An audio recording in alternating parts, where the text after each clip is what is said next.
পাখি 3 দিন আগের ব্লগটা দেখলাম। ওই ফুড ভিলা বলে যেটা আছে, যে চ্যানেলটা আছে, ওই চ্যানেলে ব্লগটা দেখলাম। ফ্ল্যাটের সামনে দাঁড়িয়ে শুরু করলো, আমি তোমাদের মিথ্যে কথা বলেছি, ফ্ল্যাট ভাড়া নিয়েছি, আমি ফ্ল্যাটটা কিনেছি। তো শুরু করলো নানা রকম বলে। যখন এইটা বলছে যে আমি তোমাদের মিথ্যে কথা বলছি, ফ্ল্যাটটা আমি কিনেছি, তখন আমার মনের মধ্যে একটা অদ্ভুত ঘৃণা কাজ করছিল যে এই সমস্ত ব্লগারদের দেখে আমরা সময় নষ্ট করি। আমি না হয় কন্ট্রোভার্সি ক্রিয়েটার হিসেবে বর্তমানে কাজ করছি, আমার দেখতে ভয় কন্টেন্টের জন্য, কিন্তু অন্য পাবলিকেরা তো দেখে। একটা জিনিস দেখো, যখন ফ্ল্যাটে মুভ করবে কিরম অদ্ভুত নাটক দিল, এবং কি নোংরা নাটক দিল যে সিঙ্গেল মাদার, মুখটাকে অন্যদিকে এরম করে অনেক সহ্য করেছি 9 বছর ধরে, এইবার ছেলের হাত ধরে বেরিয়ে যাব, প্যাকিং করে নিয়েছি, অদ্যই শেষ রজনী। তারপরেই আবার বরকে জড়িয়ে ধরে বলছে এই মানুষটা ছাড়া আমার জীবনের কিচ্ছু নেই। অ্যাকচুয়ালি ওর কমেন্টগুলো ফলো করছিলাম। সেকেন্ড কমেন্টটা আমি যখন দেখেছি, তখনও ফার্স্ট কমেন্টটা হচ্ছে ওই গ্রামে ফিরে যাও, তোমার এখানে ভালো লাগছে না তো তুমি এখানে কেন এলে। কিছু দর্শক তো থাকেই, গ্রাম লাভার কিছু দর্শক থাকে, বা কিছু দর্শক চায় না মানুষ উন্নতি করুক। তো যাই হোক, তো সেকেন্ড কমেন্টটা হচ্ছে যে তুমি মানুষ ভালো বলেনি, বলছে তুমি পরিশ্রম করতে পারো, তোমার পরিশ্রম করার ক্ষমতা আছে, কিন্তু তোমার মাথা ঠিক নেই। কমেন্টটা পড়ে আমার বাড়ি হাসি পেয়েছে। সত্যি তো লোকে বলবে না মাথার ঠিক নেই, তুমি বলো তো। আচ্ছা, তারপরে একটা এলো লাইভ, সেটাও 3-4 দিন আগেই দেখেছিলাম, পুরোটা দেখিনি, শুরুটা। সেখানে ও নিজেই পড়ছে, ওর হাজব্যান্ড দেয়ালে ঠেস দিয়ে বসে আছে ওই ফ্ল্যাটেই, আর ও সামনের দিকটায় বসে আছে, ওর হাজব্যান্ড দূরে বসে আছে, ও সামনের দিকে বসে আছে। ওর হাজব্যান্ড যখন বলতে শুরু করলো, কথাগুলো অযৌক্তিক লাগলো, আমি বন্ধ করে দিয়ে চ্যানেল চেঞ্জ করে দিলাম। প্রথমে যেটা বলছে, নিজেই পড়েছে কমেন্টটা, যে ওই লাইভে একজন কমেন্ট করেছে যে দেখো দিদি, সিঙ্গেল মাদার নিয়ে কন্ট্রোভার্সি দিও না, ও জিনিসটা ভালো নয়, সিঙ্গেল মাদারদের ভয়ঙ্কর কষ্ট থাকে, ভগবান না করুন তোমার জীবনে সিঙ্গেল মাদারহুড নেমে আসুক। ভাবো দেখিনি, মানুষের ইয়ার্কি মারার একটা লিমিট আছে তো। অসুস্থ ছেলে, তার প্রত্যেক মাসে কাঁড়ি কাঁড়ি করে টাকা যাচ্ছে, তার টাকার জন্যে পরকে যাদের চেনে না, ভার্চুয়াল জগতের যে মানুষগুলো, তাদের অনেককে, বেশিরভাগকেই ও চেনে না। এক আধজনের সঙ্গে হয়তো পার্সোনাল কন্ট্যাক্ট থাকতেই পারে ওই ফেসবুকে বা মেসেঞ্জারে, কিন্তু বেশিরভাগকেই 99.9% কেউ চেনে না। তাদের কাছেও হাত পেতেছিল বাচ্চাটার চিকিৎসার জন্যে। সেই মহিলা বলে single mother. Can you imagine single motherhood কি জিনিস? শুনলেই বুকটা কেঁপে ওঠে। তো সেই দর্শক বন্ধু ওইটাই বলছেন যে তুমি সিঙ্গেল মাদার বলে কন্ট্রোভার্সি দিও না, ও জিনিসটা ভালো নয়। কীরকমভাবে রিয়্যাক্ট করলো, যেটা ততোধিক ইরিটেটিং। ওই সিঙ্গেল মাদার কথাটা দিয়ে কন্ট্রোভার্সি দিয়েছিল, ওটা যতটা ইরিটেটিং এবং ঘৃণ্য বিরক্তিকর, ঠিক ততোধিক ইরিটেটিং হচ্ছে কপালে থাকলে কে কি বলতে পারে, সবই কপাল। সামনে হাজব্যান্ড বসে রয়েছে, তার সামনে বসে বলছে কপালে যদি থাকে। কপালে কি থাকার কথা বলা হচ্ছে? Single motherhood. কপালে যদি থাকে কে কি করবে? সত্যি এই সমস্ত মহিলাদের কি বলবো আমি, কি বলবো, কিভাবে বললে মানুষের কপালে বিছে না কামড়ালে কেউ সুন্দর সুস্থ জীবন পেয়েও সিঙ্গেল মাদারহুড জিনিসটাকে কপালে থাকলে হতেই পারে। ও বলছে যে কপালে থাকলে হতেই পারে। Can you imagine? কপালে যা আছে তাই হবে। একটা বিবাহিত মেয়ে, স্বামীর সঙ্গে সম্পর্ক ভালো, শাখা সিঁদুর রয়েছে, অসুস্থ ছেলে, উন্নতি হচ্ছে, ফ্ল্যাটে যাচ্ছে, স্বামী সন্তান নিয়ে ঘর করবি বলেই তো যাচ্ছিস, বিজনেসটা বাড়াচ্ছে, একটা ভবিষ্যৎ, একটা সুন্দর ভবিষ্যতের দিকে এগিয়ে যাচ্ছে, এবং সে বলছে কপালে যদি সিঙ্গেল মাদারহুড থাকে তো কি করা যাবে। ভাবতে পারো? তো এইটা দেখার পর এর সম্বন্ধে একটা ধারণা হয়ে যায়। তাহলে ওইরকম কমেন্ট যে তোমার মাথার ঠিক নেই, তোমার পরিশ্রম করার যোগ্যতা আছে কিন্তু মাথার ঠিক নেই, ঘটনা। তো যাই হোক, শুরু করলো এইভাবে যে ফ্ল্যাটটা কিনেছি, কিন্তু তোমরা এক্ষুনি বলবে নানা রকম, ওই যে আমি টাকা তুলেছিলাম। ঠিক তাই। কমেন্টটা যে করেছে, আইডিটা আমার চেনা, প্রচণ্ড বাজে নোংরা কথা বলে, প্রচণ্ড নোংরা কথা বলে, টিনার মায়ের কমেন্ট বক্সে গিয়ে গালিগালাজ দিয়ে কথা বলে। সেই ধরনের একজন দর্শক তুই তুই করে লিখেছে যে ছেলের অসুস্থতা বেঁচে ফ্ল্যাট কিনেছিস, ওই টাকাতেই ফ্ল্যাট কিনেছিস, মানে সে পুরো ব্লগটা দেখেনি, বুঝতে পারছো? এই জিনিসটা জ্বলনের সাথেও হয় কিন্তু। তো ছেলের অসুস্থতা বেঁচে ফ্ল্যাট কিনেছিস, তোরা মিথ্যেবাদী বলে সে চলে গেছে। পুরো ব্লগটা কিন্তু সে তার মানে দেখেনি। তো তারপরে শুরু করলো, আচ্ছা চলো তোমরা এরকম বলবে, যার জন্যে হাজব্যান্ডকেও জড়িয়ে দিল। হাজব্যান্ডের নাম করে মিথ্যে কথা বললো, যে হাজব্যান্ড বললো যে হ্যাঁ ফ্ল্যাট কিনেছো, বলো না, মানে কি নিজের মিথ্যেতে হাজব্যান্ডকেও সামিল করে নিল। ফ্ল্যাট কিনেছো বলো না, ভাড়া নিয়েছে এটাই বলো, বুঝতে পারছো? তারপর রুম ট্যুর দিতে শুরু করলো। ফ্ল্যাটটা ভালো, কিন্তু ব্যাপারটা হচ্ছে ফ্ল্যাটের ডিজাইন আমার পছন্দ হয়নি। বেশিরভাগ এলাকাটাই তোমার সরু প্যাসেজের মতো, ওয়েস্টেজ অফ স্পেস। ওই যে সরু প্যাসেজ, ওটাতে কি হবে? ওখানে তুমি সুর এক ছাড়া কিচ্ছু রাখতে পারবে না। ওইখানে একটা সরু প্যাসেজ দেখলাম, মাঝখানে আবার কোথায় যেটা ওদের বিজনেস রুম না কোথায় একটা দেখলাম, সেখানেও মানে তোমার সরু প্যাসেজ মতন রয়েছে, মানে পুরো একটা ডিজাইনটা প্রচণ্ড বাজে, মানে একটা হ্যাপাজার্ড ডিজাইনে ফ্ল্যাট দেখলাম। ফ্ল্যাট জেনারেলি এরম হয় না, ফ্ল্যাটের ডিজাইন খুব সুন্দর হয়, কারণ কি হচ্ছে জানো তো, অল্প পরিসর জায়গায় মানুষকে সমস্ত ধরনের সুযোগ সুবিধা দিতে হয় ফ্ল্যাটের মধ্যে। সুতরাং খুব ভালো মস্তিষ্কওয়ালা ডিজাইনার দিয়েই লোকে ডিজাইন করায়, যাতে অল্প খানিকটা জায়গা কিন্তু সেই স্পেসটার প্রতিটি কর্নার ইউটিলাইজ হয়। যেমন টিয়া পাখি ঠিক তেমনি তার মতো একটা ফ্ল্যাট পেয়েছে, মানে পুরো ডিসঅর্গানাইজড ফ্ল্যাটটা ডিজাইন। খালি প্যাসেজ, দু জায়গায় প্যাসেজ দেখলাম, আর অনেকখানি, প্রায় এতখানি করে।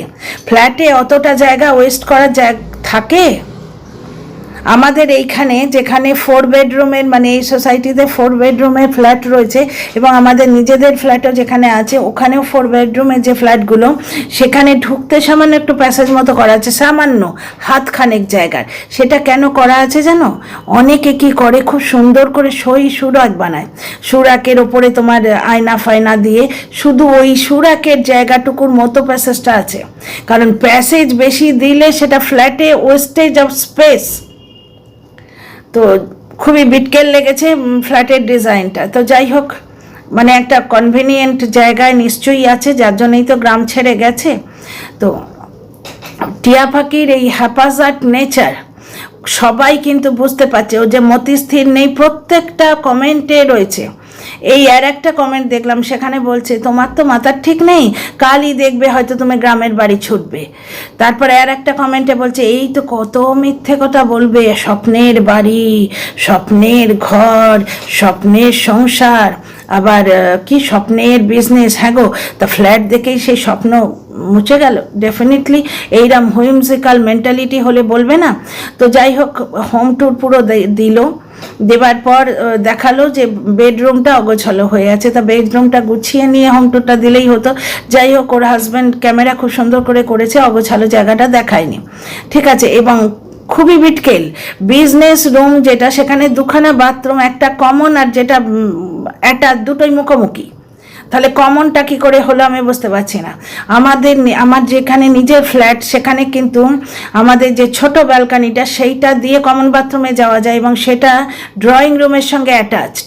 ওটা যখন আমরা ফ্ল্যাট দেখতে গেছিলাম ওইভাবেই বলেছিল, ধরুন গেস্ট এসছে, তাকে আপনি বেডরুমের মধ্যে দিয়ে নিয়ে যেতে চান না, মানে ছোট যেটা চিলড্রেন রুম বলে না, সেই রুমের যে বাথরুমটা সেটারই দুটো দরজা, বুঝতে পারছো? ব্যালকানি দিয়ে গিয়েও খোলা যায়, আবার অ্যাটাচ বাথ, মানে বাচ্চা যখন ঘুমাবে সে ঘুম থেকে উঠে জাস্ট বিছানা থেকে নামলেই 1 হাত দূরে অ্যাটাচ বাথ পেয়ে যাবে। মানে একটা বাথরুমে দুটো দরজা, একটা তোমার ডাইনিং রুমের সামনে একটা ব্যালকানি আছে, ব্যালকানির থ্রু দিয়ে যাওয়া যায়, বুঝতে পারছো? খুব ওয়েল অর্গানাইজ, কারণ ফ্ল্যাটে নষ্ট করার মতো জায়গা থাকে না। তো যাই হোক, যেমন টিয়া পাখির নেচার, ঠিক সেই রকমই তোমার ফ্ল্যাটের ডিজাইন। ওকে, তা রুম টুর ফুর দেয়া হলো, আর কথাবার্তাও ঠিক মানে ভেবে বলেনি যে আজকে ব্লগে কি বলতে হবে, একটা বড় ব্লগার তো। যাই হোক, তারপরে বসে বসে 60-70 লাখ হেন তেন, আমিও বসে আছি, আমি কাজ করতে করতে ব্লগটা দেখছি, আমার কাজও হচ্ছে, ব্লগটা দেখাও হচ্ছে। আমি মনে মনে ভাবছি যে এইবার হয়তো দামটা বলবে, দেখি এটা আন্দাজ পাই কত চলছে আজকাল। তো বলছে ফ্ল্যাট 60-70 লাখের কমে ফ্ল্যাট হয় না, তোমরা এক্ষুনি বলবে ছেলের অসুস্থতা বেঁচে ফ্ল্যাট কিনেছি অমুক তো। তারপরে কোনো রকম ব্রেক নেই যে একটা হাসি দেয় বা কিছু করে যে আমি এতক্ষণ মিথ্যে বলছিলাম এইবার রিয়েলিটিতে আসছি। তারপরে হঠাৎ করেই বলছে আমি নাটক ফাটক পারি না, আমি ফ্ল্যাটটা কিনিনি, কী করে কিনবো বলো, আমার কি ফ্ল্যাট কেনার যোগ্যতা আছে, এখন 60-70 লাখ ছাড়া ফ্ল্যাট কেনা যায় না। মানে সত্যি বলছি কনফিউজড হয়ে গেছিলাম যে কোনটা নাটক, এই এখন যেটা বলছে সেকেন্ড হাফে ব্লগে সেইটা নাটক, না আগে যেটা বলেছে সেইটা নাটক, ওর কোনটা সত্যি কোনটা মিথ্যে কিছুই বোঝা যায় না। মানে দর্শকদের কমেন্টগুলো প্রতিটি ওয়ার্ড একদম জাস্টিফাইড, যে ভাই তোমার মাথার ঠিক নেই, কি হুইমজিক্যাল নেচার, ওই রকম একটা অসুস্থ বাচ্চার মা, তার তো একটা মানে সম্পূর্ণ দিশাযুক্ত মাথা হতে হবে, যে যা পয়সা আছে ওয়েল অর্গানাইজ করে অত টাকা তোমার ওষুধ যাচ্ছে, খুব সুন্দর সুগৃহিণী লাগবে ওই সংসারে।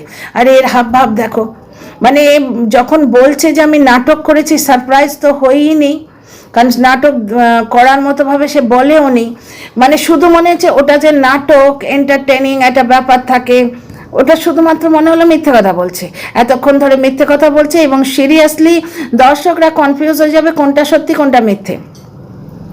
তবে একটা জিনিস বললো, তাহলে জায়গাটা কোথায় আমি জানি না, ওয়েস্ট বেঙ্গলেরই কোথায় হবে, 8,000 টাকায় ওই ফ্ল্যাট, 8,000 টাকায় 15 বা 17,000 টাকা যদি বাড়ি ভাড়া বলতো বা 25,000 টাকা বাড়ি ভাড়া বলতো তাহলে মানতাম, কারণ ফ্ল্যাটটা কিন্তু বড়, ডিজাইনের কোনো ছিঁড়ি নেই, ডিজাইনটা হ্যাপাজার্ড ঠিক মানে টিয়া পাখি যেরকম নেচার ঠিক সেই রকমই ডিজাইনের ছিঁড়ি, কোনো হ্যাপাজার্ড এদিক ওদিক প্রচুর জায়গা নষ্ট করেছে, কিন্তু স্পেস আছে। তো ওটা আমি তো ভেবেছিলাম 25,000 টাকা ভাড়া বলবে, যাই হোক ওখানে বললো 8,000 টাকা ভাড়া, এবং সেই ছেলে তুরুপের দাস ছেলের পড়াশোনার জন্যে তো মেনে নেওয়া যায়, কারণ ওদের যে বাড়িটা দেখেছি সেটা যথেষ্ট গ্রাম, সেখান থেকেও বলছে তো ভালো জায়গায় যেখানে স্কুল আছে সেখানে বাস সার্ভিস নেই, একটা কোন স্কুলের টেকনো না কোন স্কুলের নাম বললো যেখানে ক্লাস 5 থেকে বাস সার্ভিস দেবে, ওর ছেলে যেহেতু ছোট বাস সার্ভিস এখনও পাচ্ছে না, এইটা পর্যন্ত ঠিক আছে। তারপরে বলল যে আমার কিছুদিন পরে যখন ছেলে বড় হয়ে যাবে তখন আমি গ্রামে ফিরে যাব। তারপরের লাইনেই বলছে ভবিষ্যৎ কে দেখেছে, মানে তাহলে ওই কথাটা ওর আগেই বলা উচিত ছিল যে ভবিষ্যৎ কে দেখেছে। আমি তো জানি না ভবিষ্যতে আমার কি নিড হবে বা কীরকম আমার মেন্টালিটি থাকবে। মানুষের যত বয়স হয় তত সে কনভিনিয়েন্ট জায়গায় থাকতে পছন্দ করে, যে শরীর খারাপ হলেই যাতে একটা কল করে দিলাম সামনে মেডিকেল স্টোর থেকে অন্তত এমার্জেন্সি ওষুধগুলো দিয়ে গেল, বা একদিন রাতে ইচ্ছে হলো না নিচের ফুড কোর্টে কল করে দিলাম অন্তত ডাল চাউল বা বিরিয়ানি দিয়ে যায়, এরম কনভিনিয়েন্ট জায়গায় থাকতে তো পছন্দ করে লোকে। এখানে যেমন আমরা এত বছর ধরে আছি, এখানে আমাদের ফোন নাম্বারগুলো আছে, এখান থেকে অনেকে তো ভেন্ডারকে পর্যন্ত ফোন করে, মানে ওই সবজিওয়ালা, মানে সেরকম কর্ডিয়ালিটি হয়ে গেলে বা একজনের থেকে যদি রোজ নেয় না, সবজিওয়ালা পর্যন্ত ফোন নাম্বার দিয়ে রাখে, এবং বললে সে সবজি দিয়ে যাবে, 2 কিলো আলু আর 2টো কপি দিয়ে যাও তো বললে এক্ষুনি দিয়ে যাবে সে। তো এই রকম জায়গায় বয়স হলে মানুষ থাকতে পছন্দ করে। এবার ওর মেন্টালিটি কিরাম হবে, ওর ছেলের মেন্টালিটি কিরাম হবে, বুঝতে পারছো তো। এই যে আমরা এত বছর এখানে আছি, প্রবাসে আছি, আমার ছেলে কিন্তু কলকাতায় গিয়ে কমফোর্টেবল ফিল করে না, মানে জায়গাটা ভালো লাগে, কিন্তু যেই মাধ্যমিক পাশ করলো, মানে এখানে 10th বলে, এখানে যেই 10th পাস করলো সঙ্গে সঙ্গে বললো মা আমি কিন্তু কলকাতায় পড়াশোনা করবো না, আমি এই সাইডেই পড়বো, হায়ার স্টাডি আমাকে এখানে করিও। তো ছেলের কীরকম এই মেন্টালিটি হবে, বড় ছেলে তার কথাবার্তা তো মানতে হয়, ভালো বাবা মা হলে সন্তানকে কখনোই জবরদস্তি কেউ করে না।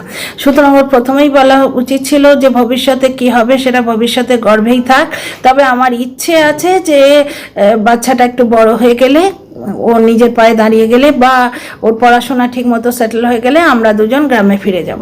মানে পুরো ব্যাপারটাই খুবই হ্যাপাসাট লাগলো, এবং কনক্লুশন এইটাই, মানে এই ভদ্রমহিলা কোনটা মিথ্যে বলে আর কোনটা সত্যি বলে, এর যে কোনটা নাটক আর কোনটা সত্যি, সেই মানে সেই গানটা সৌমিত্র চট্টোপাধ্যায়ের মুখে যে গানটা আছে, তোমাদের কোনটা আসল কোনটা নকল, কোনটা বা শুধুই জবরদখল, তোমরা নিজেই জানো না, এর বাইরে জগৎ আছে, তোমরা মানো নাই। ব্লগারগুলোকে দেখে আমার ঠিক তাই মনে হচ্ছে। ওদিকে জ্বলনের কেসটা দেখো, কাল বললো আমি চিনি না, আজ বলছে আমি তার উপকার করেছি। মানে ব্লগারেরা এত মিথ্যে কথা কেন বলে? এইভাবে তারা যে দর্শকদের বিশ্বাসযোগ্যতাটা হারায়, এবং বিশ্বাসযোগ্যতা হারালে কিছুদিন পরে দেখার কিউরিয়াসিটিটাও হারিয়ে যাবে। এই যে একটা ইচ্ছে থাকে যে এই টাইমে ব্লগ দেবে, চলো চলো দেখি আজকে ওর সাথে কি হলো, আজকে কি দেখালো, একটা অ্যাটাচমেন্ট, যেটা মেন্টাল অ্যাটাচমেন্ট তৈরি হয়ে যায়। দর্শকদের এই মেন্টাল অ্যাটাচমেন্টটাই কিন্তু ব্লগারদের ইউএসবি, এইটার জোরেই তারা করে খায়। এই জ্বলনও নিজের পায়ে নিজে কুড়ুল মেরে ফেলেছে, ও অলরেডি মেরে ফেলেছে, এবং এই মহিলাও তাই করে যাচ্ছে। আমার ব্লগটা দেখে এত তিতিবিরক্ত রেখেছে। প্রথম দিকে যে ও নাটক করছে কে বলবে, সেদিনও শুরু করলো আমি হাউস ওয়াইফ, আমি বেরিয়ে যাব, খানিকক্ষণ পরে দেখে হাজব্যান্ডকে জড়িয়ে ধরে স্কুটিতে যাচ্ছে। মানে কন্ট্রোভার্সি দিয়ে ফেমাস হতে চাইছো নাকি? যেরকম জ্বলন একটা উদাহরণ স্থাপন করে দিয়েছে যে স্বামী স্ত্রীর কেচ্ছা বেচো, স্বামী স্ত্রীর আনবান বেচো, স্বামী স্ত্রীর মনমোতাও মনোমালিন্য বেচো, প্রচুর পয়সা। এদের তো পয়সা নিয়ে কারবার। নিজেকে কে অসৎ বললো, মিথ্যেবাদী বললো, মান সম্মান কোনো কিছুর এদের কোনো পরোয়া নেই। কন্ট্রোভার্সি দেবার জন্যে ওর বাড়িতে কেউ একটা মহিলা ছিল, তার অন্তর্বাস পর্যন্ত শুকোচ্ছে। আমি মিস করে গেছি, দর্শকরা আমায় এসে বলছে যে তার লেগিং, তারপরে পাজামা, তার অন্তর্বাস ঝুলছে, এগুলো জ্বলন দেখিয়েছে ব্লগে, ও কাটেনি। বাচ্চাটা বাজে ঠাকুমা বলছে, সেটাও রেখে দিয়েছে কন্ট্রোভার্সি নেবার জন্য। সুতরাং এই ব্লগারদের কি মেন্টালিটি, শুধু পয়সা চাই, মান সম্মান কোনো কিছুর কোনো পরোয়া থাকে না। আর এইভাবে মিথ্যে কথা বলে ভিডিও করলে দুদিন পরে যে দর্শকদের বিশ্বাসযোগ্যতাটা হারাচ্ছে, তাতে তাদের ভিউজ যে কমবে, সাবস্ক্রাইবার কমবে, সে কোনো সেন্স নেই, সে বোধবুদ্ধি এদের নেই বোধ হয় না, কি কে জানে। যাই হোক, আজ যে ব্লগটা আমার কাছে এলো, আজকে 3 দিন আগের ব্লগটাই এলো, সেটা দেখে আমি আমার এই ফিডব্যাক দিলাম। তোমাদের কি মেন্টালিটি তোমরা লিখে জানিও, আর ভালো লাগলে সাবস্ক্রাইব করে পাশে থেকো। See you in the next video.